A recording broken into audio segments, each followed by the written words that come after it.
Goandain from Keswick Village. This is the Rorschach Arctic update from the 12th of November 2024. A quick summary of what's going down north of the Arctic Circle. The outcome of the recent U.S. election could have major implications for the Arctic, as President Trump's victory on Wednesday the 6th signals a potential rollback on Alaskan environmental protections. According to Reuters, Trump has pledged to reverse many of Biden's protective measures, aiming to reauthorize extensive oil and gas drilling in Alaska's Arctic Wildlife Refuge, a major protected region. In a last effort to limit the environmental impact before Trump's new term, the outgoing Biden administration took steps to restrict upcoming oil and gas leases. On the 6th, the U.S. Bureau of Land Management announced that only the least vulnerable 400,000 acres, or about 1,600 square kilometers, would be available for auction.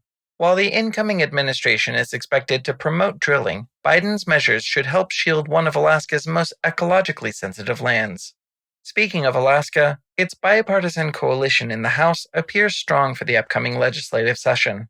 Alaska Public Media reported on Thursday the 7th that key members of the coalition, which includes both Republican and Democratic lawmakers, expressed confidence that the alliance will remain intact. They've emphasized the importance of working across party lines to address Alaska's most important budget issues in education and fishing, and other pressing state issues. With the next session set for January, the coalition's stability will be tested as members look to balance conservative and progressive interests while securing necessary support for statewide initiatives. There's more than a new political leadership in Alaska.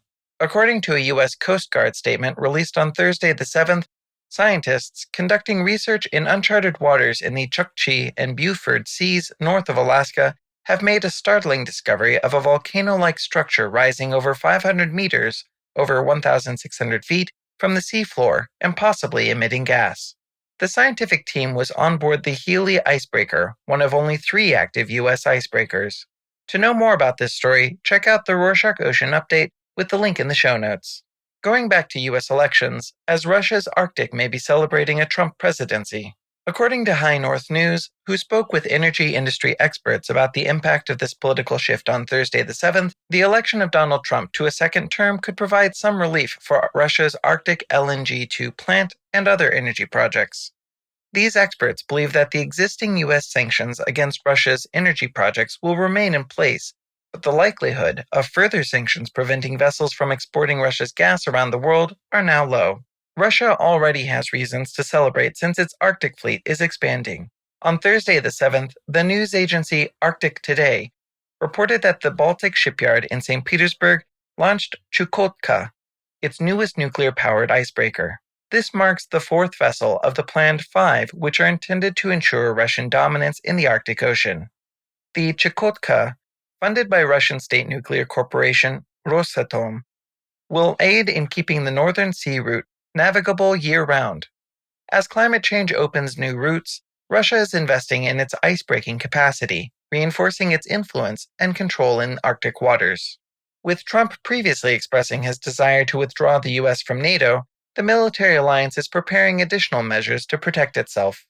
The Finnish government announced on Thursday the 7th that it had submitted a new law to Parliament, which would allow NATO troops from any nation in the coalition to move through Finland at will. The country believes that there might be a military emergency and is working to integrate its military further into NATO in order to ensure its long-term security. Military protection is complicated, but environmental protection strategies are proving to be just as difficult in the Arctic. A recent study published by the University of Aarhus on Wednesday the 6th found that trees across the Arctic and boreal regions are experiencing a slowdown in growth rates despite warmer temperatures that would typically stimulate growth. Researchers from the University of Helsinki suggest that while warming was initially beneficial, these ecosystems now appear to be hitting temperature or nutrient limits. This slowdown could mean that these forests will remove less carbon dioxide from the atmosphere, challenging climate targets that depend on northern forests as natural carbon sinks. Arctic science is becoming more common as scientists have realized how important the region is to global health. On Thursday the 7th, the Swedish broadcaster SVT reported that Sweden's leading Arctic science institutes, the Luleå University of Technology, Umeå University and the Polar Research Secretariat opened a new center for research. The Center for the Arctic and Antarctic in Luleå intends to make Sweden the hub for all European polar studies, and has already attracted research teams from around the world to the small Arctic city. In other news, Iceland is reaching a critical point in its drug problems. The Directorate of Health reported on Thursday the 7th that drug-induced deaths hit an all-time high last year. However, on the same day, Kristin Davidsdottir from the National University Hospital told broadcaster RÚV that indirect drug-related deaths and non-fatal overdoses are not counted, underestimating the true scale of the problem.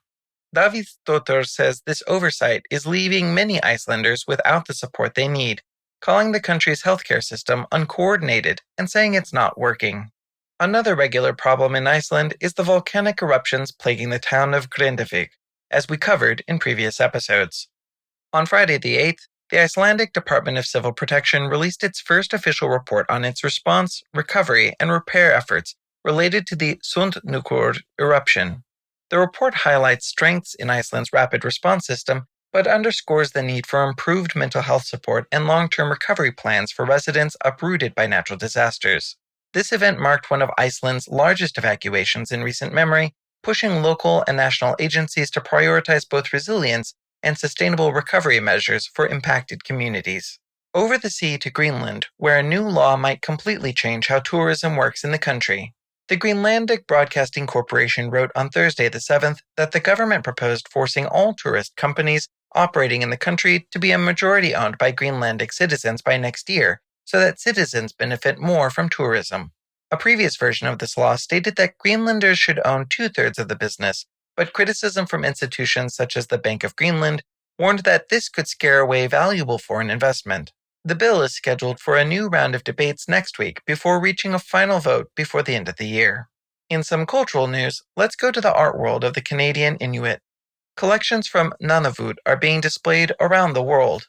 News agency CBC News reported on Saturday the 9th that art exhibitions highlighting Inuit culture are drawing international attention to the artistry and heritage of the Arctic's indigenous people.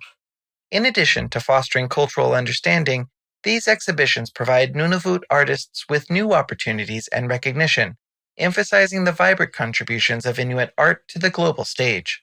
To explore these unique artworks, take a look at the link in the show notes. However, not all Inuit art is receiving such positive feedback. A new horror short film, inspired by the Inuit myth of the Kalupiluit, has sparked cultural backlash over its depiction of Inuit traditions.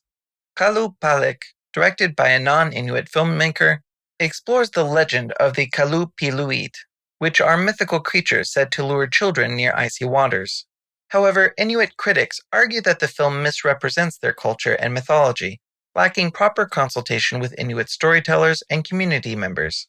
Nunavut's Department of Culture and Heritage released a statement on Wednesday the 6th, expressing disappointment, emphasizing the need for Indigenous voices in the portrayal of cultural stories to preserve authenticity and respect Inuit traditions.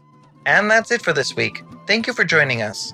Thanks for sticking around for this episode of the Rorschach Arctic Update. If you've got questions, thoughts, or just want to say hi, reach out at info@rorschach.com. Don't forget to hit subscribe on your favorite podcast app. Farvel!